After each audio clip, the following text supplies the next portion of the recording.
அது ஏன் உங்களால ஒரு பையன் சொன்னா அக்செப்ட் பண்ணிக்க முடியுது, ஒரு பொண்ணு சொன்னா ஓகே ஒத்துக்கோங்களேன், அதுல என்ன தப்பு இருக்கு? பையன் சொன்னா சம்டைம்ஸ் அது ஹியூமரஸா கூட கன்வே ஆகுது. ஹியூமரஸா இருக்கு, கெத்தா வேற ஃபீல் பண்ணிப்பாங்க. பட் பொண்ணுங்க அது சொன்னா அவங்களுக்கு அது என்னமோ ஷாக் ஒரு ஆகுது டக்குனு. கல்ச்சுரலா வந்து நம்ம ரொம்ப ஒரு இதுவான மாதிரி. பொண்ணுங்களை வந்து ஈஸியாக என்ன சொல்லிடுவாங்கன்னா, இவ இப்போ எப்படி இதெல்லாம் வாங்கினான்னு நமக்கு தெரியாதா, இவ என்ன பண்ணியிருப்பான்னு தெரியாதா அப்படின்றதெல்லாம் வந்து ஈஸியாக பேசிடுவாங்க. நான் வந்து மிட் நைட்டில் எந்திரிச்சு க்ளீன் பண்ணுவேன், மிட் நைட்டில் சடனாக எந்திரிச்சு நான் ரெஸ்ட் ரூம் வாஷ் பண்ணுவேன், கிச்சன் க்ளீன் பண்ணுவேன், இந்த மாதிரி டைப் நான். இதுக்கு அப்படியே ஆப்போசிட்டாக இருக்க ஒருத்தங்களை நீங்கள் என் கூட நினச்சி பாருங்களேன். டவல் எடுத்து பெட்டில் போட்டால் உனக்கு என்னன்னு வாங்க, பட் எனக்கு அது மண்டை பிச்சுக்கும். எனக்கு நான் வந்து சின்ன வயசுல என்னோட ஃப்ரெண்ட்ஸ் கூடலாம் நான் வந்து எஸ்பிடி எமர்ஜென்சி நான் ஒரு கேம் விளையாடிட்டு இருப்பேன். ஆஸ்வேர்ல்டுன்னு சொல்லிட்டு ஒரு கார்ட்டூன் ஒன்று இருக்கும். அது ஒரு ஆக்டோபஸ் அண்ட் அந்த ஆக்டோபஸ்க்கு ஒரு குட்டி டாகி ஒரு ஃப்ரெண்ட் இருக்கும் அண்ட் சன்ஃப்ளவர் ஒரு ஃப்ரெண்டாக இருக்கும். ஸோ இந்த ரெண்டு கிடைக்கவே மாட்டேன். நான் தேடிட்டு இருக்கேன். யாராவது தெரிஞ்சா கமெண்ட்ஸ் சொல்லுங்க. தெரிஞ்சா எங்களுக்கு வந்து அந்த லிங்க்கை வந்து கமெண்ட் பண்ணுங்க, நான் பார்த்துக்கிறேன்.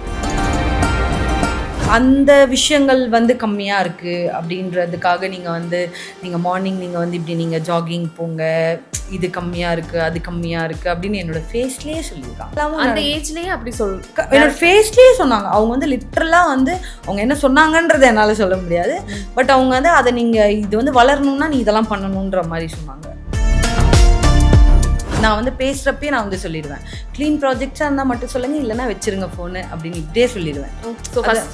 ஃபஸ்ட்டே நான் சொல்லிடுவேன், க்ளீன் ப்ராஜெக்ட்ஸ்னால் பேசுங்க சார், இல்லைனா பரவாயில்ல. அது ஒரு டேர்ம் இருக்கா க்ளீன் ப்ராஜெக்ட்ஸ்? இருக்குது. நபில் வியூஸ் நேயர்களுக்கு வணக்கம். இன்னைக்கு நம்ம கூட ரொம்ப சாமிங்கான ஒரு பியூட்டிஃபுல்லான ஆக்ட்ரஸ் தான் இருக்காங்க. ஸ்வேதா, எப்படி இருக்கீங்க? சூப்பராக இருக்கேன், நீங்கள் எப்படி இருக்கீங்க? ரொம்ப நல்லா இருக்கேன். அதாவது சீரியலில் பார்க்க அப்படியே ஒரு இங்கே பார்க்குறதுக்கு ஒரு கம்ப்ளீட் டிரான்ஸ்ஃபர்மேஷனாக இருக்கு. அந்த ஸ்வேதாவா இவங்க அப்படின்ற மாதிரி இருக்கு. அது நிறைய பேர் நேரில் பார்க்குறப்ப சொல்லியிருக்காங்க. நிறைய பேர் சொல்லியிருக்காங்க, ஆக்சுவலி நிறைய பேர் சொல்லியிருக்காங்க. பிகாஸ் ஜென்ரலாக வந்து பூங்கொடி அப்படின்ற ஒரு கேரக்டர் பண்ணுறேன் நான் இப்போ சன் டிவியில். ஸோ அதில் வந்து என்னோட அட்டையராக இருக்கட்டும், என்னோட லுக்காக இருக்கட்டும், எல்லாமே டோட்டல் ஆப்போசிட்டாக இருக்கும். சாந்தமாக. ஆமாம். ஸோ அது டோட்டல் ஆப்போசிட்டாக இருக்கும். அப்படின்னு இருக்கும்போது இது வந்து ஜென்ரல், இது என்னோட கேஷுவல், நான் இப்படி தான் இருப்பேன். ஸோ அப்படி பார்க்குறவங்களுக்கு இப்படி பார்க்கும்போது கொஞ்சம் ரொம்ப வித்தியாசமாக தான் தெரியுது. ஓகே, பட் சொல்லியிருக்காங்க, நிறைய பேர் சொல்லியிருக்காங்க. ஓகே, ஸோ இப்போ வந்து இப்போ இருக்க ஸ்வேதா பற்றி நாங்கள் தெரிஞ்சுக்கணும்னு ஆசைப்படுறோம். மோர் தென் இப்போ அந்த கேரக்டர்ஸ்லாம் தாண்டி. ஓகே, இப்போ ஸ்வேதா வந்து ஒரு 3 வார்த்தையை நீங்கள் டிஃபைன் பண்ணணும்னா என்னென்ன சொல்லி டிஃபைன் பண்ணுவீங்க? ரொம்ப ரொம்ப naughty and very caring and patience. கொஞ்சம் கஷ்டம்தான். கொஞ்சம் ரொம்ப பொறுப்பாக இருப்பேன்னு சொல்லலாம். ரெஸ்பான்சிபிளாக இருப்பேன். When it comes to my family, my loved ones, அவங்கெல்லாம் வரும்பொழுது I will be very responsible. Okay, அந்த மாதிரி. பட் நான் சொன்ன எதுக்கும் என்ன நீங்க பாக்குறப்ப அதுக்கும் சம்மந்தமே இருக்காது. பட் நீங்க நம்பிதான் ஆகணும், இது 3மே இருக்கு. இப்ப சொல்றது எல்லாமே உண்மைதான் அப்படின்றதுதான். ஓகே, இப்போ எப்போ இருந்து ஸ்வேதாக்கு அந்த ஒரு ஆர்வம் வந்தது, நம்ம வந்து ஒரு மீடியாவுக்கு போகணும், நம்ம ஆக்டிங் ஸ்டார்ட் பண்ணோம் அப்படின்றது? எந்த ஏஜ்ல? நான் வந்து 9th ஸ்டாண்டர்ட் படிக்கிற டைம்ல இருந்தே ஐ ஸ்டார்டட் டூயிங் ஆங்கரிங். அப்போ ஸோ நான் ரோட் ஷோஸ் எல்லாம் பண்ணுவேன், லைவ் ஷோஸ் எல்லாம் பண்ணுவேன். ஸ்கூல் முடிச்சுட்டு 3:45 ஸ்கூல் முடியும், அங்கேருந்து மயிலாப்பூரில் ஒரு 6 o'clock லைவ், அந்த மாதிரி எல்லாம் ஐ வாஸ் டூயிங் பிஃபோர். ஓகே, அது பண்ணிட்டு இருந்ததுக்கப்புறம் அந்த ஸ்கூலிங் முடிச்சு காலேஜ் ஜாயின் பண்ண புதுசில் I got the opportunity from Sun TV called கிராமத்தில் ஒரு நாள் ஒரு ஷோக்காக. ஸோ அப்போது அந்த ஷோ போயிட்டு அதுக்கப்புறம் I started getting serial opportunities. அப்படி பண்ணிட்டு இருக்கும்போது ஐ ஸ்டார்டட் டூயிங் மூவிஸ். அப்படியே போயிட்டு இப்போ வந்து ஒரு பூங்கொடியா மக்கள் மனசுல நீங்காத ஒரு இடத்துல நின்றுட்டு இருக்கீங்க. எஸ், இப்போ சில டைமில் மக்கள் கிட்ட இருந்து லைவாக வர காம்ப்ளிமெண்ட்ஸ்லாம் ரொம்ப ஸ்ட்ரேஞ்சாக இருக்கும் தெரியுமா? என்ன இந்த கேள்வியை டக்குன்னு என்கிட்ட கேட்டீங்க அப்படின்ற மாதிரி, அந்த மாதிரி உங்களுக்கு ரொம்ப ஷாக் ஆக்குன ஒரு கேள்வினா? இல்லை, ஷாக் அப்படின்னு கிடையாது. Before I was doing negative lead பண்ணிட்டு இருந்தேன் நான் பிஃபோர். ஃபார் த பாஸ்ட் 2 ப்ராஜெக்ட்ஸாக தான் நான் லீட் பண்ணுறேன். And this one is I am doing the லீடாக பண்ணிகிட்ருக்கேன், இதில் பாசிட்டிவ் லீட்.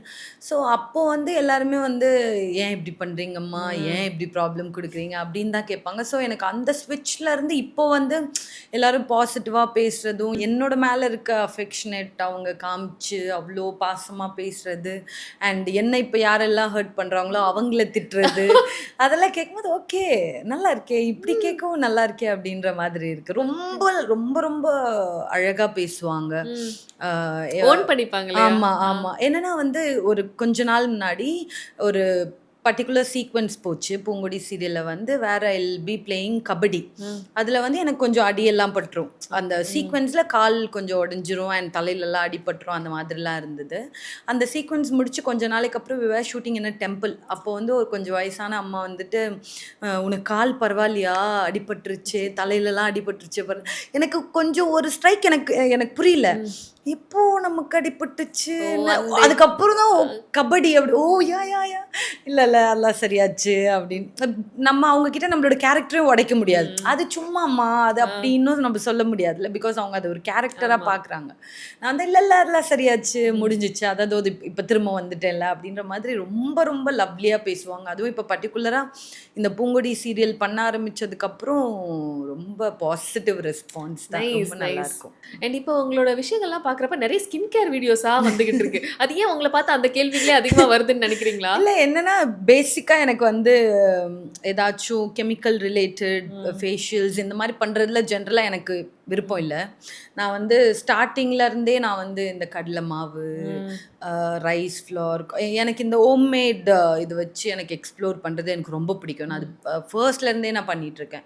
மில்க் எல்லாம் ஐஸ் ட்ரேயில் போட்டு வச்சு அது மசாஜ் பண்ணுறது, பொட்டேட்டோ ஜூஸ், நிறைய இனோவேஷன்ஸ். எனக்கு வந்து நான் பேசிக்காக நான் என்ன நம்புவேன்னா, நம்ம மேலே நம்ம என்ன பண்ணாலும் இன்டேக் நம்ம என்ன எடுக்கிறோம் அப்படின்றது மேட்டர்ஸ் அலாட். ஸோ அப்படின்னு இருக்கும் போது நம்ம மேலே போடுறது சும்மா அது ஒரு எக்ஸ்ட்ரா ஒரு எஃபர்ட் தானே. அதையே நம்ம கெமிக்கல் வைஸ் போகணும், நம்ம கொஞ்சம் நேச்சுரலாகவே ட்ரை பண்ணலாம் அப்படின்னு சொல்லி பப்பாயா போடுறது, டொமேட்டோ போடுறது, இந்த மாதிரி ஜென்ரலாகவே நான் அதான் பண்ணுவேன். ஜென்ரலி நான் ஃபேஷியல்ஸ் அந்த மாதிரி ட்ரீட்மெண்ட்ஸ் எதுவும் நான் பண்ணதில்லை. ஸோ நான் அதுதான் நான் பண்ணுவேன். அண்ட் ஐ ட்ரிங்க் நிறைய வாட்டர் குடிப்பேன், நட்ஸ் சாப்பிடுவேன், அண்ட் கர்ட் ரொம்ப நிறைய சாப்பிடுவேன், அண்ட் கீ நிறைய சாப்பிடுவேன், ஃப்ரூட்ஸ் நிறைய சாப்பிடுவேன். ஸோ இதனால் மேபி என்ன கேட்குறாங்கன்னு நினைக்கிறேன் அந்த மாதிரி. இப்போ வந்து உங்ககிட்ட ஒரு குட்டி ரேபிட் ஃபயர். எஸ் ஓகேவா? டக்கு டக்குன்னு most embarrassing moment in life. இல்லை ஜென்ரலாக நான் அந்த மாதிரி எதுவும் நான் பண்ண மாட்டேன். என்னன்னா அப்படியே நான் வந்து பண்ணால் கூட வந்து அதை நான் அவ்வளோ ஹார்ட்டுக்கு நான் எடுத்துக்க மாட்டேன். ஓகே நடந்துச்சு, அதுக்கு என்ன பண்ண முடியும், அவ்வளோ எம்பாரசிங் அந்த மாதிரி எல்லாம் தப்பு எல்லாரும் தானே பண்ணுவாங்க. மிஸ்டேக்ஸ் எல்லாருக்கும் தான் நடக்கும். அதுக்கு ரிக்ரெட் பண்ணி அப்படியெல்லாம் கிடையாது. பண்ணேன்னா ஓகே பண்ணிப்போம், அவ்வளோதான். நான் ஒன்றும் நம்ம புத்தர் கிடையாதுல்ல, எல்லாமே கரெக்டாக பண்ணுறதுக்கு, எல்லாமே பர்ஃபெக்டாக பண்ணுறதுக்கு. அண்ட் ஓகே தான், எம்பாரசிங் ஆகிற அளவுக்குலாம் எதுவும் இல்லை. இப்போ வந்து உங்க கையில ஒரு டைம் மெஷின் கொடுத்துட்டா எந்த இடத்துக்கு போய் ஒரு டேவை மட்டும் நீங்க டெலிட் பண்ணணும், இல்லைன்னா ஒரு டேல நீங்க போய் அந்த இடத்த விசிட் பண்ணிட்டு வரணும் அப்படின்னா? Okay, 1 day to delete, 1 day to revisit. Okay, delete வந்து எங்களோட ஃபேமிலியில் வந்து என்னோட அப்பா ஒரு தப்பான ஒரு டிசிஷன் வந்து எடுக்க அட்டெம்ப்ட் பண்ணி அதுலேருந்து அவர் கூட்டிகிட்டு வந்த ஒரு டே இருக்குது. அவரை நான் வந்து ஹாஸ்பிட்டல் விண்டோலேருந்து நான் வந்து தூரத்துலேருந்து பார்த்துட்டு இருந்த ஒரு டே. அது ஏன்னா வந்து நான் வந்து என்னோடய அப்பா கிட்ட நான் ரொம்ப ரொம்ப அஃபெக்ஷனேட்டிவ். நான் எங்கள் அப்பாவுக்கு வந்து உடம்பு சரியில்லாமல் ஆகும், அவருக்கும் வந்து இப்படியெல்லாம் ஆகும் அப்படின்றத வந்து என்னோடய மைண்டு வந்து அப்போ அது யோசிக்கலை. அவர் அந்த ஒரு ஸ்டேட்டில் இருக்கும்பொழுது தான் ஓகே நம்ம அப்பாவும் மனுஷன்தான்ல, அவருக்கும் உடம்பு சரியில்லாமல் ஆகும், அந்த மாதிரியான ஒரு இன்சிடெண்ட்டில் அது நான் அப்புறம் நான் கொஞ்சம் I was my 9th standard or 8th standard நினைக்கிறேன். ஸோ அந்த ஸ்டேஜில் வந்து அந்த விண்டோலேருந்து எங்கள் அப்பாவை பார்த்த அந்த நாள் என்னால் மறக்க முடியாது. So I just want to delete that day alone. And revisit வந்து நாங்கள் ஃபேமிலியாக சேர்ந்து சஃபரான ஒரு டே ஒன்று இருக்குது, ஒரு பர்டிகுலர் டே. அதாவது வந்து கொஞ்சம் நம்ம அன்றைக்கி லஞ்சுக்கே கொஞ்சம் ப்ராப்ளமாக, ஜென்ரலாக அப்படி இருந்தது கிடையாது எப்பயுமே, பட் அந்த டைம் அந்த ஒரு பர்டிகுலர் அந்த டே லஞ்ச் வந்து ரொம்ப ப்ராப்ளம் ஆகிட்டு, அது எங்கள் அம்மா என்ன இருந்ததோ அதெல்லாம் வச்சு அவங்க ஒரு லஞ்ச் பண்ணாங்க, நாங்கள் சாப்பிட்டோம். ஸோ நான் அந்த டேக்கு போயிட்டு I just want to tell my self that இப்போ நீ இதை கஷ்டப்பட்டு சாப்பிட்டுக்கோ, இன்னும் ஃபியூ இயர்ஸ் கழிச்சு நீ இப்படி ஒரு ஸ்டேட்டில் நீ இருப்ப அப்படின்றத கூப்பிட்டு சொல்லிட்டு வரணும். ஆனால் அந்த ஸ்டேஜில் இந்த ஸ்வேதா அதை எப்படி எடுத்துக்கிட்டாங்க அந்த டைம்? இல்லை நான் இப்போ என்ன நினச்சி நான் ரொம்ப ப்ரௌடாக ஃபீல் பண்ணிக்கிறது அதுதான். I just didn't give up. அது அந்த டைம்லேயே கூட இப்போ நமக்கு வந்து இப்போ நம்ம ஒர்க் பண்ணுறோம், நமக்கு வந்து ஓகே நம்மளால் இந்த விஷயத்த நம்மளால் ஹேண்டில் பண்ண முடியும் அப்படின்ற இப்போ அந்த ஒரு கான்ஃபிடென்ஸ் இருக்குல்ல. Generally money gives you a lot of confidence. And நமக்கு சோர்ஸ் ஆஃப் இன்கம் இருக்குது அப்படின்னு தெரியும் போதும் நம்ம செக்யூர்ட் அந்த மாதிரி இருப்போம்ல. பட் அந்த டைமில் அந்த மாதிரி கிடையாது. I was a school student that time. So I was taking care of my family. என்னோட தம்பி படிக்க வச்சுட்டு இருந்தேன், he was studying. ஸோ அப்படி இருக்கும்போது ஐ டென்ட் கிவ் அப். அதுதான் எனக்கு ஐ டென்ட் கிவ் அப். அண்ட் நான் வந்து என்னோட எய்மில் இருந்தும் நான் வந்து என்னவா வரணும் அப்படின்ற அந்த ஒரு தாட்ல இருந்தும் எந்த ஒரு பேடான வழியிலையும் நான் போகல. நீங்க ஆல்ரெடி பிரேக்கப்ஸ் பத்தி நிறைய பேசியிருக்கீங்க இல்லையா? நீங்க இப்ப சொல்றப்ப இப்போ உங்க லைஃப் நீங்களே பார்த்துட்டு இருக்கீங்க, ஃபேமிலியே நீங்களே பார்க்க வேண்டிய ஒரு சிச்சுவேஷன் இருக்கு. ஸோ அந்த இடத்துல வந்து ஒரு இண்டிபெண்டான ஒரு விமனா ஃபீல் ஆகும். அப்படியே இந்த சைடில் பார்த்தா ஒரு டாக்ஸிக்கான ஒரு ரிலேஷன்ஷிப், அந்த இடத்துல ஒரு டிபெண்டான ஒரு ஃபீல் இருக்கும். ரெண்டும் எப்படி ஒரே ஆளா அப்படின்ற மாதிரி இருக்கும் இல்லையா? உங்களுக்கு அது யோசிக்கிறப்ப தோணியிருக்கா? என்னன்னா வந்து நான் எனக்கு ஜென்ரலாக எப்படின்னா, நான் வந்து வீட்டில் இருந்தனாலே வீடு ரொம்ப அப்படியே கலகலப்பாக இருக்குது அப்படின்ற மாதிரி எங்கள் வீட்டில் எல்லாருமே சொல்லுவாங்க. அண்ட் எனக்கு என்னென்னா, நான் சோகமாக இருக்கிறத காமிச்சா என்னோட அப்பா அம்மா ரொம்ப ஃபீல் பண்ணுவாங்க, அவங்க ரொம்ப வரி பண்ணுவாங்க. அப்படின்றதுனால பேசிக்காகவே நான் எதுவுமே நான் காமிச்சிக்க மாட்டேன். மொட்டை மாடிக்கு போகிறது, லைட்டாக அழுறது, வந்துடுறது, கார் ஓட்டிகிட்டு இருக்கும்போது அழுறது, இந்த மாதிரி நான் வந்து நான் அழுகிறது யாருக்கும் தெரிய வேண்டாம் அப்படின்ற மாதிரியான ஒரு ஜோனுக்கு போயிட்டேன் நான் கொஞ்ச நாள் முன்னாடியே. அதுக்கப்புறமா சரி ஓகே, எனக்கு என்னென்னா நம்ம லைஃப்பில் டிசிஷன்ஸ் தப்பாக எடுப்போம். நான் வந்து ஆல்ரெடி நான் வந்து பாஸ்ட் இன்டர்வியூவில் நான் வந்து பேசியிருக்கும் போதே நான் சொல்லியிருந்தேன், ஒரு பையன் வந்து இதே இடத்துல உட்காந்து அவங்களுக்கு எத்தனை பிரேக்கப் ஆயிருக்கு அப்படின்றத பற்றிலாம் அவங்க தாராளமாக பேச முடியும். அதுக்கான லிபர்ட்டி அவங்களுக்கு இருக்குது. பட் ஒரு பொண்ணாக நம்ம அதை சொன்னோன்னா வந்து உடனே இந்த சொசைட்டி வந்து நம்மள ஒரு தப்பான ஒரு ஹேஷ்டேக் ஒன்று கொடுத்துருவாங்க, ஒரு டேக் ஒன்று கொடுத்துருவாங்க. எப்படி இத்தனை ரிலேஷன்ஷிப்பில் இருந்தன்றதை பற்றி எப்படி நீ இவ்வளோ தைரியமாக நீ பேசுகிற அப்படின்ற மாதிரி என்கிட்ட ஒருத்தவங்க கேட்டே இருக்காங்க. என்னோட ஒரு கோ ஆர்டிஸ்ட் இதுக்கு முன்னாடி நான் பண்ணிட்டு இருந்த சீரியலில் அவங்க கேட்டே இருக்காங்க, எப்படி நீ பேசின அப்படி. நான் சொன்னேன், எனக்கு அது தப்பாக படல, உங்களுக்கு அது தப்பாக படுதுன்னா அதுக்கு நான் எதுவும் பண்ண முடியாது.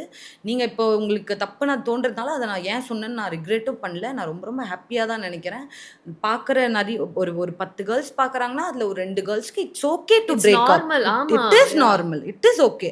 அவங்க ஒரு பர்டிகுலராக ஒரு பர்சன் உங்களுக்கு செட் ஆகலை அப்படின்னா, ஜஸ்ட் பிகாஸ் நீங்கள் வந்து ரொம்ப இயர்ஸாக நீங்கள் அவங்க கூட நீங்கள் ட்ராவல் பண்ணிட்டீங்க, ஜஸ்ட் பிகாஸ் உங்களோட ரிலேஷன்ஷிப் வந்து அது ஒரு பப்ளிக்கான ஒரு விஷயமா ஆயிடுச்சு, உங்களை சுற்றி இருக்க உங்களுக்கு தெரியும் அப்படின்றதுக்காகலாம் நீங்கள் ஒருத்தரை நீங்கள் கூட இருக்கணுன்ற அவசியமே கிடையாது. It is okay. செட் ஆகலைன்னா ஓகே தான். நம்ம என்னென்னா 2 பேருமே 2 டிஃப்ரெண்ட் இண்டிவிஜுவல்ஸ். அவங்களோட எல்லா கேரக்டரிஸ்டிக்ஸும் உங்களுக்கு செட் ஆகணுன்ற அவசியம் இல்லை, அண்ட் உங்களோடதெல்லாம் அவங்களுக்கு செட் ஆகணுன்ற அவசியம் இல்லை. நான்லாம் எப்படின்னா, யாராவது ஒருத்தவங்களுக்காக ஒரு விஷயத்த மாற்றிக்க சொல்கிறாங்கன்னா அது வந்து கரெக்டுன்னு எனக்கு தோணணும். அப்படி இல்லைன்னா ஒரு 2 நாள் தான் என்னால் அதை பண்ண முடியும். 3வது நாள் எனக்கு பிடிச்ச விஷயத்த நான் பண்ணுவேன். ஸோ நான் மற்றவங்களுக்கு பிடிச்ச மாதிரியான நீங்கள் இருக்க வேண்டிய அவசியம் இல்லை. நம்ம எப்படி இருக்கோமோ நம்ம அப்படி இருக்கலாம். நம்மளோட லைஃப்பில் நம்ம அவங்கள ஆட் பண்ணிக்கிறோம், அவ்வளோதான். அவங்களுக்காக எதையும் மாற்றிக்கணுன்ற அவசியம் இல்லை. ஸோ உங்களுக்கு செட் ஆகலை, it is okay to break அப். அதான் இப்போவுமே நான் அதை தான் சொல்கிறேன். யார் என்ன சொன்னாலும் எனக்கு பிரச்சனை கிடையாது. அது ஆக்சுவலி பிரேக்கப் நார்மல். அது எனக்கு என்னன்னா, அது வந்து அது ஏன் உங்களால் ஒரு பையன் சொன்னால் அக்செப்ட் பண்ணிக்க முடியுது, ஒரு பொண்ணு சொன்னால் ஓகே ஒத்துக்கோங்களா, அதில் என்ன தப்பு இருக்கு? பையன் சொன்னால் சம்டைம்ஸ் அது ஹியூமரஸாக இருக்குது, கெத்தாக வேற ஃபீல் பண்ணிப்பாங்க. பட் பொண்ணுங்க அதை சொன்னால் அவங்களுக்கு அது என்னமோ ஒரு கல்ச்சுரலாக வந்து நம்ம ரொம்ப ஒரு இதுவான மாதிரி, அதெல்லாம் பண்ணாதீங்க. ஆனா வெளியே இருக்கவங்க சொல்றாங்க, வீட்லயும் எங்க வீட்ல டோட்டலா ஓகே. நான் வந்து எனக்கு வந்து எத்தனை பிரேக்கப் இருக்குது அப்படின்ற முதற்கொண்டு எங்கள் அம்மா அப்பா 2 பேருக்குமே தெரியும். அதுக்குன்னு ஒரே லிஸ்ட் பெருசாக விடாதீங்க, 2 பிரேக்கப் தான் ஆயிருக்கு. ஸோ அது 2மே வீட்டில் தெரியும். அண்ட் ஓகேன்னு தான் சொல்கிறேன் நான். அது ஒன்றும் தப்பு இல்லை, டிஸ்கஸ் அதொன்றும் தப்பு இல்லை. நம்ம வந்து ஜென்ரலாக நம்ம ஏதாச்சும் நம்ம வந்து வாங்க போகிறோம், ஏதோ நம்ம பண்ணுறோம்னா கூட நம்ம அதை அத்தனை தடவை நம்ம பார்க்குறோம், தேடுறோம், நமக்கு பிடிச்ச பொருளான்னு பார்க்குறோம். அப்படின்னு இருக்கும்போது லைஃப் லாங் ஒருத்தவங்க கூட நம்மளோட லைஃப்பை நம்ம ஷேர் பண்ணிக்க போகிறோம். நம்ம இது வந்து இந்த லைஃப் ஷேர் பண்றது அப்படின்றத தாண்டி நம்ம வந்து ஒரு வால்குள்ள ஒரு ரூஃப்குள்ள நம்ம வந்து நம்ம 2 பேர் இருக்கணும். கல்யாணத்தப்போ எல்லாமே இருப்பாங்க, எல்லாம் முடிச்சுட்டு போயிடுவாங்க. அதுக்கப்புறம் நீங்கள் 2 பேர் தான் அந்த ஒரு வீட்டுக்குள்ளே இருக்கணும். லைஃப்குள்ளே இருக்கணுன்றதை தாண்டி வீட்டுக்குள்ளே ஒன்றா இருக்கிறதுலே நிறைய டிஃபிகல்ட்டிஸ் இருக்கும். இப்போ எனக்குலாம் ஓசிடி இஷ்யூ இருக்குது. எனக்கு வந்து ஃப்ளோர் வெட்டானா பிடிக்காது, எனக்கு ஏதாவது குப்பை ஒரு இடத்துல போட்டால் எனக்கு பிடிக்காது, ஓரமாக திங்ஸ் எல்லாம் எடுத்து வைக்கிறது எனக்கு பிடிக்காது, பெட்டு மேலே துணியெல்லாம் போடுறது எனக்கு பிடிக்காது. நான் வந்து மிட் நைட்டில் எந்திரிச்சு க்ளீன் பண்ணுவேன், மிட் நைட்டில் சடனாக எந்திரிச்சு நான் ரெஸ்ட் ரூம் வாஷ் பண்ணுவேன், கிச்சன் க்ளீன் பண்ணுவேன். இந்த மாதிரி டைப் நான். இதுக்கு அப்படியே ஆப்போசிட்டாக இருக்க ஒருத்தங்களை நீங்கள் என் கூட நினச்சி பாருங்களேன். டவல் எடுத்து பெட்டில் போட்டால் உனக்கு என்னன்னு வாங்க, பட் எனக்கு அது மண்டை பிச்சுக்கும் எனக்கு. இந்த மாதிரி இவ்வளோ இருக்கும்பொழுது அஃப்கோர்ஸ் அதுக்கான டைம் நம்ம எடுத்துக்க தான் வேணும். நம்மளோட பார்ட்னரை வந்து நம்ம செலக்ட் பண்ணுறதுல எல்லா விஷயத்தையும் பார்த்து உங்களுக்கு எல்லாமே ஓகேவா, 2 பேருக்குமே ஓகேவா, அவங்க உங்களோட லைஃப்பில் இருக்கிறதுனால உங்களுக்கு ஹாப்பினஸ் தான் இருக்கணும், நீங்கள் அவங்க லைஃப்பில் இருக்கிறதுனால அவங்களுக்கு ஹாப்பினஸ் தான் இருக்கணும். அவ்வளோ நீங்கள் சகிச்சுக்கிட்டு அவ்வளோ நீங்கள் இது பண்ணி எல்லாம் இருக்கணுன்ற அவசியம் கிடையாது. ஆனா இந்த ஜோன்ல இருக்கப்ப நிறைய ஜட்ஜ்மெண்ட்ஸ் வரும் இல்லையா நம்மளை சுத்தி? அதுதான் சொல்கிறேன், ஃபஸ்ட்டு அதை தான் விட்டுறணும். ஓகே. நீ என்னை பற்றி என்ன சொன்னாலும் எனக்கு பிரச்சனை. காதுபடவே சொல்லுவாங்க இதெல்லாம் வருது என்னை சுத்தி அப்படின்னா என்னென்ன விஷயங்கள்? எல்லாம் நிறைய வருது. இந்த மாதிரி வந்து இவளுக்கு வந்து ரொம்ப ரொம்ப வாய், ரொம்ப ஆட்டிடியூடு, அது மட்டும் இல்லாமல் பொண்ணுங்களை, ஓகே பசங்களையும் சொல்கிறாங்க, நம்ம இல்லைன்னு சொல்லக்கூடாது. பொண்ணுங்களை வந்து ஈஸியாக என்ன சொல்லிடுவாங்கன்னா, இவ இப்போ எப்படி இதெல்லாம் வாங்கினா நமக்கு தெரியாதா, இவ என்ன பண்ணியிருப்பான்னு தெரியாதா அப்படின்றதெல்லாம் வந்து ஈஸியாக பேசிடுவாங்க. பட் எனக்கு அது வந்து இப்போல்லாம் ஹர்ட் ஆகதே கிடையாது. எனக்கு என்னென்னா, அப்படி நீங்கள் நினைக்கிற மாதிரியெல்லாம் நான் வாங்கணும்னா இதெல்லாம் நான் எப்பயோ வாங்கியிருக்கணும், இவ்வளோ லேட் ஆகியிருக்க வேண்டிய அவசியம் கிடையாது. ஸோ நம்ம ஒரு கரெக்டான வேலை நம்ம உழைச்சி ஒரு காசும் உழைச்சி நம்ம சேர்க்கும் போது தான் தெரியும் அது வந்து எவ்வளோ லேட் ஆகும் அப்படின்னு சொல்லி. ஸோ நீங்கள் அப்படி சொல்கிறீங்களா, நீங்கள் அப்படி நினச்சிக்கிறீங்களா, ஓகே நான் வேறு ஏதோ ஒரு இதில் வந்து நான் இப்படி இருக்கேன்னு நினைக்கிறீங்களா, இட்ஸ் ஃபைன், ஓகே. நீங்கள் அப்படி யோசிக்கிறீங்கன்றதுக்காக நான் அப்படி ஆயிட முடியாது. எனக்கு தெரியும் நான் என்ன பண்ணி வந்திருக்கேன்னு எனக்கு தெரியும். அந்த ஆன்சர்ஸ் ரீசன்ஸ் நம்மளும் கொடுக்குற ஸ்டேட்ல இல்லாமல் வச்சுக்கிறதே ஒரு பெட்டர். தேவை கிடையாது, நான் உங்களுக்கு கொடுக்க வேண்டிய அவசியம் கிடையாது. நீங்கள் அப்படி நினச்சிக்கிட்டீங்களா நினச்சிக்கோங்க, ஓகே தான் சொல்கிறேன். நான் உங்களை நினைக்காதீங்க. சில பேர் சொல்லுவாங்க என்னை பற்றி நீங்கள் அப்படி பேசாதீங்க, நீங்கள் தாராளமாக பேசுங்க, இன்னும் பெருசாக கூட பேசுங்க, இன்னும் வேறு நல்லா நெக்ஸ்ட் லெவலில் கூட போய் பேசுங்க, ஒன்றும் பிரச்சனை இல்லை. நீங்கள் பேசிகிட்டே இருப்பீங்க, நான் என்னோட வேலையை பார்த்துட்டே இருப்பேன், அவ்வளோதான். அது என்ன அஃபெக்டே பண்ணாது, சுத்தமாக நாட் ஈவன் 1%. நீங்கள் வந்து மைண்டில் யோசிக்கிறப்ப இந்த விஷயங்கள்லாம் நான் எனக்குள்ளே மாற்றிக்கணும்னு நினைக்கிறேன் அப்படின்னா என்னென்ன மாற்றிக்கணும் அப்படின்னா வந்து ட்ரை பண்ணுறேன், கஷ்டமாக தான் இருக்குது. இல்லை அப்படி இல்லை, நான் இப்போ பண்ணிட்டேன் ஆக்சுவலி. அந்த மாதிரி எதுவுமே நான் இப்போ வச்சுக்கல. என்னன்னா வந்து ஃபர்ஸ்ட்டு எனக்காக நான் வாழணும், நான் பார்த்துக்க என்னோடய ஃபேமிலி இருக்காங்க, ஓகே ஃபைன், அவங்கள நான் பார்த்துக்கிறேன். அதையும் தாண்டி என்னோட ஹாப்பினஸ் ரொம்ப ரொம்ப எனக்கு இம்பார்ட்டண்ட். ஸோ நான் ரொம்ப ரொம்ப ஹாப்பியாக நான் பார்த்துக்கணும். பிகாஸ் இது வந்து ஒரே ஒரு லைஃப், திரும்பவும் நான் பிறக்கலாம் போகிறதில்ல. தப்போ கரெக்டோ நான் தான் வாழணும். என்னோடய வாழ்க்கை தப்பு பண்ணாலும் அதை நான் தான் சரி பண்ணிக்கணும், நான் வந்து கரெக்டாக பண்ணாலும் அதுக்கான பெனிஃபிட்ஸ் எல்லாம் நான் தான் அனுபவிக்க போகிறேன். ஸோ எனக்கு என்ன வேணுமோ, எனக்கு என்ன சந்தோஷமோ அதை நான் பண்ணிக்கிட்டு நான் சந்தோஷமாக இருந்தால் என்னை சுற்றி இருக்கவங்கள நான் சந்தோஷமாக பார்த்துக்க முடியும். Okay, nice. இப்போ இந்த லவ் அப்படின்ற ஒரு விஷயம் வரப்ப அது யோசிக்கிறப்ப எவ்வளோ ஹாப்பியாக இருக்குது இப்போ இருக்க அந்த லைஃப்?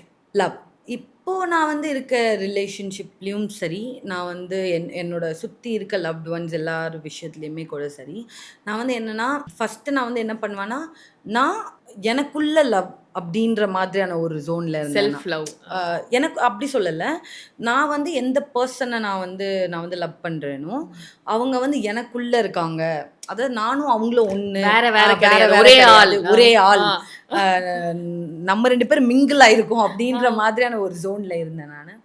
பட் இப்போ என்னென்னா அஃப்கோர்ஸ் எஸ் நான் வந்து லவ் பண்ணுறேன். என்னோட லைஃப்லையும் ஒரு அழகான ஒரு லவ் ஸ்டோரி இருக்குது, ஒரு பர்சன் இருக்காங்க. பட் இருந்தாலும் அவங்க வந்து என்னை சுற்றி ஒரு சின்ன சர்க்கிள் இருக்குது, அந்த சின்ன சர்க்கிளுக்கு அப்புறம் தான் எல்லாருமே இருக்காங்க. ஓகே, எல்லாருமே ஒரு குட்டி சர்க்கிள் இருக்குது என்ன சுற்றி, அந்த சர்க்கிள்குள்ளே யாரும் இல்லை, என்னை தவிர வேறு யாருமே இல்லை, நான் கடவுள், அவ்வளோதான். மற்ற எல்லாருமே அந்த குட்டி சர்க்கிளுக்கு ஒரு இன்ச் வெளியே வச்சிருக்கேன். ஓகே, ஆனால் இப்போ நீங்கள் ஏதாவது மறக்க முடியாத பயங்கரமான ஒரு சேட்டை பண்ணது செட்லனா? நீங்கள் வந்து எங்கள் பூங்குடி செட்டில் நீங்கள் யாரை கேட்டிங்கன்னாலும் சொல்லுவாங்க. எனக்கு மாமியாராக நடிக்கிறவங்க ஒருத்தங்க இருக்காங்க, காயத்ரின்னு சொல்லிட்டு. அவங்கள வந்து இப்போ சீரியல் ஆரம்பித்து எனக்கு தெரிஞ்சு 1.5 years மேலே ஆக போகுது. இப்போயும் டெய்லி அவங்க ரெடி ஆகிட்டு இருப்பாங்க, அவங்கள போய் பேனு கத்துவேன். அவங்க ஆல்மோஸ்ட் நெஞ்சை பிடிச்சிக்கிட்டு உட்கார்ற அளவுக்கு ஒரு 5 minutes உட்காருவாங்க. அப்படி கத்துவேன் நான், கத்தி அவங்கள பயமுறுத்தி அவங்க என்ன வேலை பண்ணிருக்காங்களோ அதெல்லாம் கீழே போட்டு காஃபிலாம் வச்சுதான் அதெல்லாம் கீழே கொட்டி, என்னன்னா டெய்லி நான் அதை பண்றேன், அவங்க டெய்லியும் அவங்க அதே மாதிரி பயப்படுவாங்க. நான் அதுதான் சொல்லுவேன், எப்படி மேம் என்ன நீங்க வந்து டிசப்பாயிண்டே பண்ண மாட்டீங்க மேம் அப்படின்னு சொல்லுவேன். ஏமாந்து போக கூடாது. ஆமா, இல்ல அவங்க நிஜமாவே அவங்க என்னன்னா இப்பதான் நான் அவங்களை பயமுறுத்தி இப்படி நான் போயிட்டு ஒரு 5 minutes திரும்ப வந்து பயமுறுத்தினா நீங்க பயந்துருவீங்க. அவங்க கொஞ்சம் அந்த ஜோன்ல இருக்க மாட்டாங்க. நான் அப்படி கிடையாது, என்ன யார் பயமுறுத்தாலும் ரெடியா, எனக்கு தெரியும் நீ வருவேன் அப்படின்னு சொல்லுவேன் நான். அதனால எப்பயுமே நான் அந்த ஒரு ஜோன்ல இருந்துக்க மாட்டேன். அண்ட் அவங்களெல்லாம் எப்போ பார்த்தாலும் ஏதாச்சும் கிச்சலக்கா பண்ணுறது எனக்கு வந்து ஆகாது. எனக்கு கிச்சலக்கா பண்ணால் எனக்கு கிச்சலக்கா ஆகாது. ஸோ அப்படி இருக்கிறதுனால நான் மற்றவங்க எல்லாரையும் நான் வந்து அவங்க இருக்கும்போது சும்மா ஏதாவது பண்ணி விடுறது, ஆப்போசிட்டில் நடிக்கும்போது இப்படி கீழே இப்படி பண்ணி விட்டு சீரியஸான சீன்ஸ்லாம் போயிட்டு இருக்கப்ப இந்த மாதிரி எல்லாம் நான் மட்டும் எனக்கு என்னன்னா நான் டிஸ்ட்ராக்டே ஆக மாட்டேன். என்ன நீங்க என்ன பண்ணாலும் நான் அழுது நடிச்சிட்டு இருந்தாலும் நான் அப்படியே நடிப்பேன். ஏன்னா நீங்க சிரிச்சிட்டு இருந்தாலும் என்னால அழுது நடிக்க முடியும். நான் அப்படி பண்ணுவேன். என்ன கிச்சலக்கா பண்ணாலும் எனக்கு கிச்சலக்கா ஆகாது. பட் அவங்க அப்படி டான்ஸ் எல்லாம் ஆடுவாங்க. யார் அந்த மாதிரி பண்றது ரொம்ப ஃபன்? நான்சியும் அப்படி எங்க சீரியல் நடிக்கிற நான்சி அப்படிதான். காயத்ரி மாம்லாம் கத்திடுவாங்க. அவங்க கத்துற கத்துல கேமராமேன் கேமரா எல்லாம் தூக்கி போடுற அளவுக்கு அப்படி இருக்கும், அதிர்ற மாதிரி இருக்கும். எங்களோட பூங்குடி செட்லயே சொல்லுவாங்க, நம்ம பூங்குடி செட்டுக்கு வந்தாலே ஜாலி தான்மா, ஃபுல்லா ஜாலியா தான் இருக்கும். ஏன்னா நாங்க காலையில இருந்து நைட் வரைக்கும் வேலை பார்ப்போம். என்னோட டைரக்டரே கேட்பாரு, நைட் ஒரு 8:30 மணிக்கெல்லாம் கேட்பாரு, டயர்டே ஆக மாட்டீங்களா பூங்குடி அப்படின்னு கேட்பாரு. சார் 9 மணி வரைக்கும் உங்க டைம் சார், அது வரைக்கும் நான் டயர்ட் ஆக முடியாது. 9 மணிக்கு அப்புறம் கேளுங்க. கார் ஓட்டும்போது இப்படியே மெதுவா போயிட்டு வீட்டுக்கு போயிட்டு தூங்கிடுவேன். பட் அந்த டைம் வரைக்கும் நான் கொஞ்சம் ஹைப்பர் தான். Normal is not easy. நீங்க நார்மலா இருந்தா எல்லாம் வியடா பாப்பாங்கல்ல. என்னன்னா ஈஸியா கண்டுபிடிச்சிருவாங்க. என்ன நார்மலா இருக்கு, 2 செகண்ட்ஸ் போதும், 2 நிமிஷம் போதும். எல்லாருமே கேட்பாங்க. டே பிஃபோர் எஸ்டர்டே நான் வேற ஏதோ சும்மா ஒரு சண்டேல நான் ஒரு 5 மினிட்ஸ் நான் அந்த ஜோன்ல இல்லை, நான் கொஞ்சம் ஓரமா நான் ஃபோன் பேசிட்டு இருந்தேன். நெக்ஸ்ட் டே என்னோட கேமராமேன் எனக்கு ஃபோன் அடிக்கிறாரு, என்ன ஆச்சு நேத்து நீ ஒரு மாதிரி இருந்த, என்ன பிரச்சனை உனக்கு? நான் சொன்ன ஒன்றும் இல்லை உன்னோட ஃபேஸே சரியில்லையே, அதனால. அது கூட இருக்கவங்களாம் சொல்லுவாங்க, உன்னோட மூஞ்சி ஈஸியாக காட்டி கொடுத்துருது, உனக்கு உனக்கு ஏதோ சரியில்லை அப்படின்றது ஈஸியாக காட்டி கொடுத்து. ஸோ ஈஸியாக கண்டுபிடிச்சிருவாங்க. ஏன்னா ஏதோ பண்ணிக்கிட்டு கத்திக்கிட்டு ஓடிக்கிட்டு ஆடிக்கிட்டு எதையாவது உருட்டி விட்டுக்கிட்டு செடியை தலை இப்படி ஏதாச்சும் பண்ணிட்டு இருப்பேனா, அதனால ரொம்ப ஈஸி கண்டுபிடிக்கிறது. ஏன்னா எந்த சிச்சுவேஷன் வந்தாலும் அந்த இன்னர் சைல்ட மட்டும் விடுறதே இல்லை எப்பயுமே. என்னால முடியாது. நான் சோகமா இருக்கணும்னு ஒரு 5-10 மினிட்ஸ் தான்.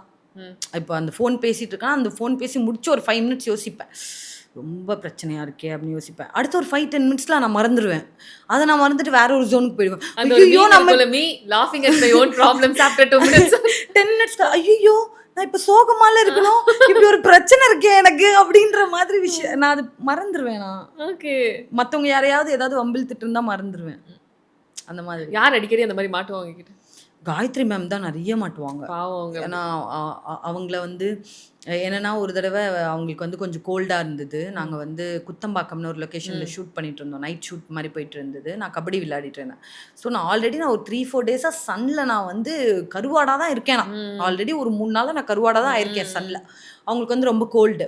நான் என்ன சொன்னேன்னா, மேம் நம்ம வெயிலே நம்ம நடிச்சிட்டு இருக்கோம், உங்களுக்கு கோல்டு, முள்ளால எடுத்தா சரியாயிடும் மேம் அப்படின்னு சொல்லி ஒரு வண்டியில் ஐஸ் எடுத்துட்டு வந்தாங்கன்னு சொல்லி அந்த ஐஸ்கிரீம் வாங்கி கொடுத்துட்டேன். இவங்க எல்லாருக்குமே கொடுத்துட்டேன். நான் ஒன்று சாப்பிட்டேன், அவங்களுக்கு ஒன்று கொடுத்துட்டேன், நான்சி எல்லாருக்கும் ஒன்று கொடுத்துட்டேன். அவ்வளோதான். கொஞ்ச நேரத்தில் த்ரோட்டே வரல, எனக்கு பேசவே முடியல, வெறும் காத்து தான் வருது. நான் இந்த நிலைமையில இருக்க. காயத்ரி மேம் எங்கன்னு தெரியல, ஹாஸ்பிட்டல் அட்மிட் ஆயிருக்காங்க. அவங்க மறுநாள் சொல்றாங்க, ஏன்டி முள்ளால எடுக்கிற முள்ளால எடுக்கிற என்ன எடுத்துட்டு போய் ஹாஸ்பிட்டல்ல படுக்க வச்சுட்டேடி அப்படின்னு. மேம் முள்ளால எடுக்க முடியும் மேம், கோல்டுன்னா ஐஸ் சாப்பிட்டா சரியாயிடும் மேம், இது ஏதோ தப்பான ஐஸா இருக்கு மேம். அப்படியே ஐஸ்கிரீம் மேல பள்ளி போட்டு ஐஸ்கிரீம். ஆமாதான், நான் எனக்கு அப்படி சரியா இருக்கு, எனக்கு அப்படிதான் ட்ரை பண்ணேன்னா அது அவங்க ஹாஸ்பிட்டல்ல போற அளவுக்கு ஆயிடுச்சு. ஓகே, உங்க ஃபியான்சி இந்த மாதிரி எல்லாம் பண்ணிருக்கீங்களா? ரொம்ப ஏதாவது சம்பவங்கள்? ஃபுல் சம்பவம் தான். நான் நீங்கள் ஏதாவது ஸ்பெசிஃபிக்காக நீங்கள் என்னை சுற்றி இருக்க யார்கிட்டயுமே நீங்கள் இவங்க பண்ண ஒரு மறக்க முடியாத சம்பவம் எல்லாமே சம்பவம் எல்லாருமே யோசிப்பாங்க. ஏன்னா அவ பண்ணுறது எல்லாமே சம்பவம் தான். இப்போ ஏதாவது உங்க மேலே ஒரு கம்ப்ளைண்ட் கொடுக்கணும், 3 கம்ப்ளைண்ட் அப்படின்னா என்ன கம்ப்ளைண்ட் கொடுப்பாங்க உங்க ஃப்ரெண்ட்ஸ்? ஒன்று அடிதடி சண்டையாக கொடுக்கலாம். அடிதடி நடந்திருக்கா? அந்த மாதிரி அடிச்சிருக்கீங்களா? யார்? ஐயோ அதெல்லாம் கேட்காது. அப்பதான் கேட்போம் எந்த மாதிரி சம்பவம் நடந்தது. எனக்கு யாராச்சும் ஏதாவது சண்டைலாம் போட்டு ரொம்பலாம் ஏதாவது பேசினாங்கன்னா ஃபர்ஸ்ட் கைதான். ஏன்னா ஒரு தடவை என்ன ஒருத்தவங்க பின்னாடி தட்டிட்டாங்க. ஒருத்தவங்க கொஞ்சம் பெரியவங்க தான் தட்டிட்டாங்க. நான் அது என்ன ஏதுன்னு கூட ப்ராசஸ் பண்ணல, நான் பட்டுன்னு வச்சிட்டேன். எங்கள் அம்மா பக்கத்தில் இருந்தாங்க, என்னடி உங்கள் அப்பா வயசு இருக்கும் அப்படின்னாங்க. எங்கள் அப்பா வயசு இருக்கவருக்கு அப்போ இந்த மாதிரி என்ன பண்ணணும்னு தோணுது. அப்போ எனக்கு அப்பா வயசாக இருந்தாலும் பரவாயில்ல, தப்பில்லை அடிக்கிறது அப்படின்னு. இந்த மாதிரி விஷயங்கள். அண்டு ரொம்ப பயங்கரமாக சண்டை போடுவேன் நான்.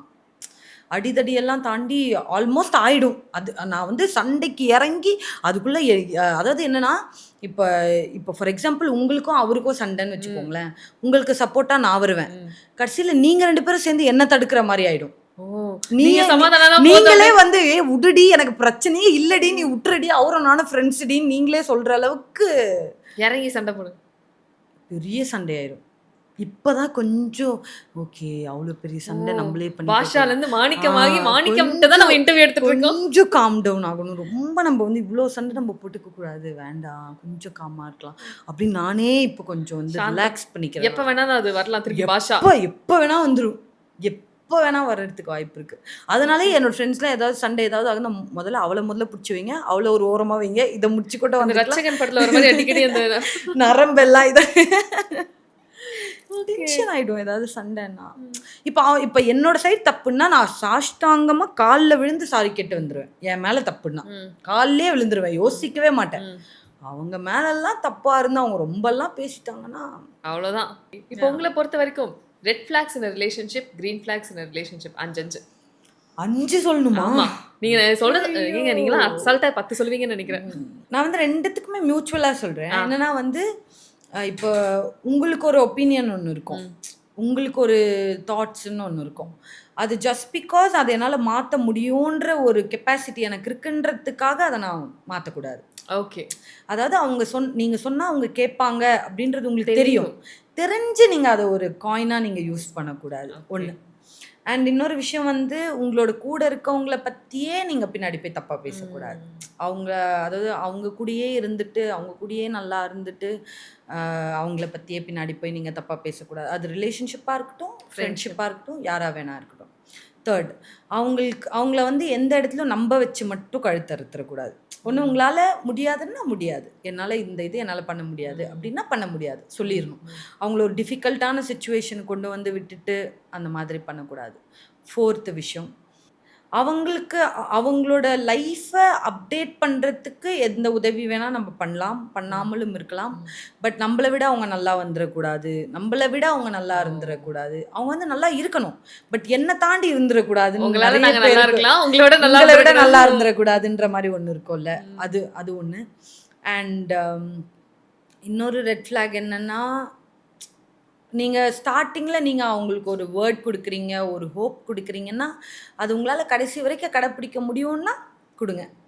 இல்லைன்னா நீங்கள் தேவையில்லாமல் அது நீங்கள் வந்து ஒருத்தரோட இன்னர் சைல்டையே நீங்கள் சாவடித்த மாதிரி ஆகிடும்.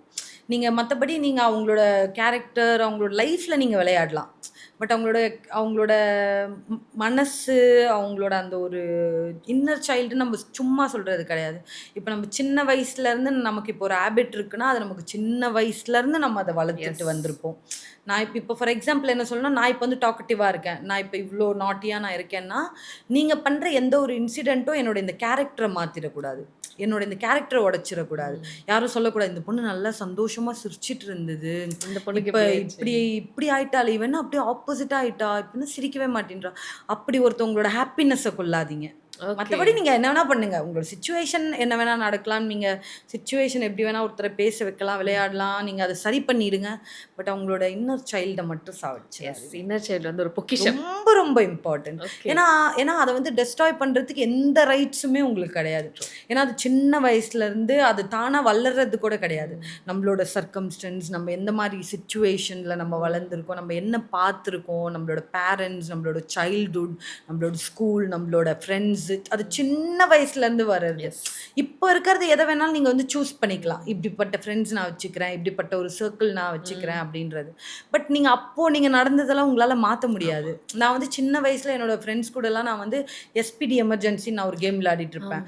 அது எனக்கு இன்னமும் ஞாபகம் இருக்குது. ஸ்டில் எனக்கு அது ஞாபகம் இருக்குது. மொட்டை மாடியில் வந்து அந்த துணி காய வைக்கிற அந்த கயிறு இருக்கும்ல, அதில் வந்து புடவெல்லாம் கட்டி நான் வந்து வீடாக க்ரியேட் பண்ணிடுவேன். அதை என்னோட பக்கத்து வீட்டு ஃப்ரெண்டு வந்து ஆப்போனண்ட் வீடு, நான் வந்து இந்த வீடு, அங்கேயும் நாங்கள் கோலம்லாம் போட சண்டை போட்டுப்போம். வீட்டில் இருக்க சாப்பாடெல்லாம் எடுத்துகிட்டு போய் மேலே வச்சுப்பேன், அங்கேயே சாப்பிடுவேன். இந்த மாதிரி நிறைய இன்னமும் நான் வந்து பாபி டால்ஸ் வச்சு விளையாடுறேன், இன்னும் நான் சொப்பு சாமா விளையாடுறேன். இப்போ நான் ரீசெண்டாக என்னோட பர்த்டேக்கு கிஃப்டாகவே நான் எங்கள் அம்மா கிட்ட வந்து ஒரு ஃபிஷ் கேச்சிங் கேம் ஒன்று இருக்கும், இப்படி ரவுண்டாக இருக்கும், இப்போவும் விளையாடுறேன் நான். அது ஸ்டில் நவ் நான் விளையாடுறேன். என்னோட அம்மா அதான் சொன்னாங்க அன்னைக்கு, இவ வயசுல இருக்கவங்கலாம் கல்யாணம் பண்ணி குழந்தை பெற்று குழந்தையோட விளையாடிட்டு இருக்காங்க, இவ வந்து நைட் 2:30 மணிக்கு வந்து ஃபிஷ் கேம் விளையாடிட்டு இருக்கா அப்படின்னாங்க. நான் சொன்னேன், கல்யாணம் பண்ணி குழந்தை பெற்று நைட்டு குழந்தை கூட விளையாடுறவங்க நிம்மதியா இருக்காங்களா நீ கேட்டேன்னா அவங்க என்ன சொல்லுவாங்கன்னு எனக்கு தெரியாது. பட் நான் ரொம்ப நிம்மதியா இருக்கேன், நான் சந்தோஷமா இருக்கேன், நான் ஹாப்பியா இருக்கேன். அதுதானே உனக்கு வேணும். ஆமா. அதுதான் வேணும். அப்புறம் எதுவும் சொல்லாதே போ. ஏன்னா அதில ஒரு மியூசிக் வரும். ஸோ அந்த மியூசிக்கோட சேர்ந்து நான் நைட் 2:30 மணிக்கு விளையாட்டுருந்தேன் ஃபிஷ். ஆக்சுவலி அது நல்லா இருக்குங்க அந்த ஃபிஷ் கேம் அது. எனக்கு ரொம்ப பிடிக்கும். என்னோட ஃப்ரெண்ட்ஸுக்கும் எடுத்துட்டு போய் எல்லாருக்கும் அத இன்ட்ரோடியூஸ் பண்றது. வாங்க இந்த கேம் இந்த ஒரு விளையாடலாம். கேம் நான் தேடிட்டே இருக்கேன். இன்னும் கிடைக்கல. அப்படின்னா என்ன கேம் அது? கேம் சின்ன ஆக்சுவலி வயசுல இதுதான் தேடிட்டு இருந்தேன். நான் ஒரு கார்ட்டூன் நான் பார்க்கணும்னு தேடிட்டு இருக்கேன். ஆஸ்வர்ல்டுன்னு சொல்லிட்டு ஒரு கார்ட்டூன் ஒண்ணு இருக்கும். அது ஒரு ஆக்டோபஸ் அண்ட் அந்த ஆக்டோபஸ்க்கு ஒரு ஒரு ஒரு குட்டி டாகி ஒரு ஃப்ரெண்ட் இருக்கும். அண்ட் சன்ஃப்ளவர் ஒரு ஃப்ரெண்டா இருக்கும்.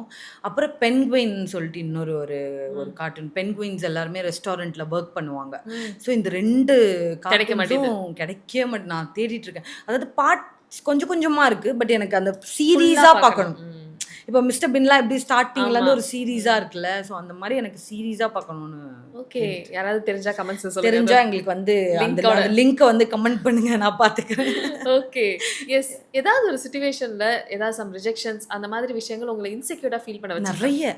நிறைய. என்னன்னா, பர்ட்டிகுலரா மீடியா அப்படிங்கும்பொழுது நம்மளோட ஃபேஸ் அண்ட் நம்மளோட பாடி வச்சு தானே நம்ம வேலை பார்க்குறோம். இதுதானே நம்ம ஒரு ப்ரொஜெக்ஷனா வச்சு வேலை பார்க்குறோம். ஸோ நான் வந்து ஸ்டார்ட்டிங்ல நான் கொஞ்சம் யங் ஏஜ்ல வந்துட்டு இருக்கும்போது, இப்போ ஃபார் எக்ஸாம்பிள் பசங்களுக்கு இந்த வயசுல தான் மீசை வளரும்னா, அந்த வயசுல தான் மீசை வளரும். அவங்களோட பாடி வந்து ஓரளவுக்கு பல்க் ஆகும்னா, அது பர்ட்டிகுலர் ஏஜ்ல தானே ஆகும். அந்த மாதிரி கேர்ள்ஸ்க்கும் நிறைய இருக்கு. ஒரு ஏஜ்ல தான் நம்ம பாடி ஆமா, அந்த develop மெச்சூரிட்டி வரும். ஸோ அவங்க வந்து அந்த விஷயங்கள் வந்து கம்மியா இருக்கு அப்படின்றதுக்காக நீங்க மார்னிங் நீங்க வந்து இப்படி நீங்க ஜாகிங் போங்க. இது கம்மியா இருக்கு, அது கம்மியா இருக்கு அப்படின்னு என்னோட ஃபேஸ்லயே சொல்லியிருக்காங்க. ஓகே. அதெல்லாமும் அந்த ஏஜ்லயே அப்படி என்னோட ஃபேஸ்லயே சொன்னாங்க. அவங்க வந்து லிட்டரலா வந்து அவங்க என்ன சொன்னாங்கன்றத என்னால சொல்ல முடியாது. பட் அவங்க வந்து அத இது வந்து வளரணும்னா நீ இதெல்லாம் பண்ணணுன்ற மாரி சொன்னாங்க. ஓகே. ஸோ இருக்காங்க. தெர் ஆர் பெர்சன்ஸ் அந்த மாதிரி இருக்க தானே செய்வாங்க. பட் எனக்கு என்னன்னா அந்த டைமில் அதை நான் பட் அது ஹர்ட் ஆச்சு. பட் எனக்கு அப்போத்துலேருந்தே எனக்கு என்னன்னா என்னோட ஃபேமிலி எனக்கு ரொம்ப ஒரு ஸ்ட்ராங்கான ஒரு சப்போர்ட். ரொம்ப சப்போர்ட் எனக்கு. நான் வந்து இந்த மாதிரி நான் ஏதாச்சும் சொன்னால் அவங்க வந்து நீ இந்த மாதிரி பண்ணாத அப்படின்னு சொல்ல மாட்டாங்க. நெக்ஸ்ட் டைம் நான் அப்போ கூட வரேன் உங்க கூட. அந்த மாதிரி எல்லா ஸ்டார்டிங்கில் வந்து என்னோட ஆடிஷன்ஸாக இருக்கட்டும், ஷூட்ஸாக இருக்கட்டும், எல்லாத்துக்குமே என்னோட அம்மா என்னோட கூட வருவாங்க. ஏதாவது இப்போ ஒரு அவுட்டோர் ஷூட்லாம் போயிட்டு வரேன்னா நான் எந்த அளவுக்கு டேன் ஆயிருக்கணும் அந்த அளவுக்கு எங்கள் அம்மாவும் டேன் ஆயிருப்பாங்க. அவங்க எல்லா இடத்துக்குமே என்னோட கூட வருவாங்க. பேரண்ட்ஸ் கூட வரும்போது நீங்கள் கொஞ்சம் சேஃபாக ஃபீல் பண்ணுவீங்க. அண்ட் உங்ககிட்ட எதுவும் ஒரு எக்ஸ்ட்ராவாக உங்ககிட்ட எதுவும் பேச மாட்டாங்க. யாரும் எதுவும் இது பண்ண மாட்டாங்க. ஸோ அந்த மாதிரி நான் அந்த மாதிரி வர ஆரம்பிச்சதுக்கப்புறம் நான் என்னோட அம்மாவை கூட்டிகிட்டு போவேன், என்னோட அப்பா கூட்டிகிட்டு போவேன். அந்த மாதிரி இப்போ தான் நான் அவங்க 2 பேருக்கு ரெஸ்ட் கொடுத்துருக்கேன். ஓகே நீங்கள் வீட்டில் இருங்க, நான் பார்த்துக்கிறேன், நானே ஹேண்டில் பண்ணேன். இப்போ யாராவது அந்த மாதிரி பேச வர்றாங்க அப்படின்னாலே பேசுறதே இல்லை. இப்போலாம் பேச கிட்டே ஒரு தெரிஞ்சிடுச்சுன்னு நினைக்கிறேன். விசாரிச்சிருப்பாங்க. இப்போ ரீசெண்ட் டேஸாலாம் வந்து யாரும் அந்த மாதிரிலாம் எதுவுமே பேசுறதே கிடையாது. ஏன்னா நம்ம வந்து பேசுகிற டோன்லேயே அவங்களுக்கு தெரிஞ்சிடுது இல்லை. நான் வந்து பேசுகிறப்பே நான் வந்து சொல்லிடுவேன், க்ளீன் ப்ராஜெக்ட்ஸாக இருந்தால் மட்டும் சொல்லுங்கள், இல்லைன்னா வச்சிருங்க ஃபோனு அப்படின்னு இப்படியே சொல்லிடுவேன். ஓகே. ஸோ ஃபர்ஸ்டே நான் சொல்லிடுவேன், க்ளீன் ப்ராஜெக்ட்ஸ்னால் பேசுங்க சார், இல்லைன்னா பரவாயில்ல. ஆக்சுவலி அது ஒரு டேர்ம் இருக்கா, க்ளீன் ப்ராஜெக்ட்ஸ் அப்படின்னு? இருக்கு. ஓகே. அது அந்த மாதிரி சொல்லும்பொழுது அவங்களுக்கு கொஞ்சம் மேபி புரிஞ்சிடும். இது என்னன்னா நாட் ஒன்லி இன் மீடியா, நம்ம எல்லா இண்டஸ்ட்ரியிலையும் நீங்கள் வேலை பார்த்தீங்கன்னாலும் அங்கே ஏதோ ஒரு ப்ராப்ளம் வரும். இப்போ எல்லாம் ஜென்ஸுக்கும் இப்போ மென்ஸுக்கே இப்போ வருது நிறைய. அப்படின்னு இருக்கும்போது ஆப்வியஸாக அது இருக்க தான் செய்யும். அதை நீங்கள் ஒரு ட்ராபேக்காக வச்சுக்க தேவையில்லை. உங்களுக்கு பிடிக்கல நீங்கள் சொல்லிட்டு அதே இடத்துல உங்களால் ஒர்க் பண்ண முடியும். அதையும் தாண்டி உங்களுக்கு அங்கே வந்து உங்கள் சேஃப்டிக்கு உங்களுக்கு ப்ராப்ளம் வருதுன்னா நீங்கள் அதுக்கான ஆக்ஷன்ஸ் நீங்கள் எடுக்கலாம். மற்றபடி நான் இந்த இடத்துக்கு போனாலே இந்த மாதிரி கேட்பாங்க, அதனால நான் போகல அப்படின்னா நீங்கள் வீட்டை தாண்டியே வெளியே போக முடியாது. ஏன்னா வீட்டுக்குள்ளேயே கேட்குறாங்க. அப்படி இருக்கும்போது நம்ம வீட்டை தாண்டி வெளியே போகவே முடியாது. ஸோ அதெல்லாம் தாண்டி போகணும். கேட்டாங்கன்னா முடியாதுன்னு மூஞ்சிக்கு நேரம் சொல்லுங்க, சண்டை போடுங்க. நீ எப்படி என்ன நீ கேட்பன்னு கேளுங்க. நீங்கள் அதுக்காக வீட்டுக்குள்ளேயே இருந்தா இட் won't happen. ஃபினான்ஷியலாக நீங்கள் ஒரு விமனாக இருக்கீங்கன்னா you have to be financially independent. உங்களுக்கு வந்து நல்ல வெல் செட்டில்டு ஹஸ்பண்ட் இருக்கலாம், வெல் செட்டில்டு ஃபாதர் இருக்கலாம், உங்களுக்கு வெல் செட்டில்டு ஃபேமிலி பேக்ரவுண்ட் இருந்தால் கூட you have to be financially independent in whatever. அது உங்களுக்கு உங்களை சுற்றி ஒரு ஒரு அதுதான் லைஃப், ஒரு ராயல் சமஸ்தானமே இருக்கு அப்படின்னாலும் வந்து இந்த சேர் வந்து என்னோட அப்பா தான் இருக்கலாம், ஹஸ்பண்ட் தான் இருக்கலாம். நான் என்னோட பாக்கெட்டில் நான் என்ன வச்சுருக்கேன் அப்படின்றது வந்து நம்மளை பொறுத்து டிஃபைன் பண்ணுறது தான். Okay, super. ஆக்சுவலி ரொம்ப கிளாரிட்டியோடு இருக்கக்கூடிய ஒரு ஸ்டேஜ் இது அப்படின்றதான் என்னால் பார்க்க முடியுது. இப்போ அடுத்தடுத்து என்னென்ன ப்ராஜெக்ட்ஸ் இருக்குது? இப்போ வந்து பூங்கொடி போயிட்டுருக்கு சன் டிவியில், டச்சுட் நல்லபடியாக போயிட்டுருக்கு. அண்ட் 2 மூவி ஷூட் முடிஞ்சிருக்கு. ஜெடூசின்னு சொல்லிட்டு ஒரு ஒரு மூவி, அது ரொம்ப இன்ட்ரெஸ்டிங்கான ஒரு ஒரு கான்செப்ட் இருக்கிற மூவி. நான் வந்து ரொம்ப நாளாக அப்படி ஒரு கேரக்டர் பண்ணணும் அப்படின்னு பண்ண ஒரு ப்ராஜெக்ட் அது. ஹீரோயினாக பண்ணியிருக்கேன். இப்போ அது ஷூட் முடிஞ்சிருக்கு. இப்போ தான் ஒர்க்ஸ் எல்லாம் போஸ்ட் ப்ரொடக்ஷன் ஒர்க்ஸ் போயிட்டுருக்கு. டப்பிங் எல்லாம் முடிச்சிருக்காங்க இப்போ தான். அண்ட் இன்னொரு மூவி வந்து இட்ஸ் ஹாரர் ஃபிலிம். அதில் வந்து அதுலேயும் கொஞ்சம் நல்லா இன்ட்ரெஸ்டிங்காக, ஏன்னா நான் இப்போ ஆல்ரெடி நான் 2 மூவி நான் பண்ணியிருந்தேன். ராஜா கிளி அண்ட் இனி ஒரு காதல் செய்வோம். எனக்கு என்னென்னா அடுத்து நம்ம பண்ணுற இது வந்து இதை தாண்டி ஏதாச்சும் வித்தியாசமாக இருக்கணும் அப்படின்றது தான். நல்ல நல்ல கேரக்டர்ஸ் இதுக்கு மேலேயும் வரணும், நடிக்கணும் அப்படின்னு ஆசைப்படுறேன். ஹோப்ஃபுல்லி சீக்கிரமா ரொம்ப ப்ராமிசிங்கான ஒரு பர்சனாலிட்டியாக தான் தெரியுறீங்க. அதாவது ஆன் கேமே தாண்டி ஆஃப் கேம்லேயுமே ஒரு பேசுகிறப்பே ஒரு ரொம்ப கான்ஃபிடென்ட்டான ஒரு பாசிட்டிவான ஒரு பர்சனாலிட்டியாக தான் பார்க்க முடியுது. ஸோ அதனால we wish you all the best. இன்னும் நீங்கள் நிறைய சக்ஸஸ்ஃபுல்லான ப்ராஜெக்ட்ஸ் தான் பண்ணிக்கிட்டே இருக்கணும். Thank you so much. தேங்க்யூ. ரொம்ப ஹோல்சமாக இருந்தது. நிறைய விஷயங்கள் அப்படியே டேரெக்டாக பேசிக்கிட்டே இருந்தது. நல்லா இருந்தது கான்வர்சேஷன் எனக்குமே. Thank you so much. Thank you so much for time. Thank you.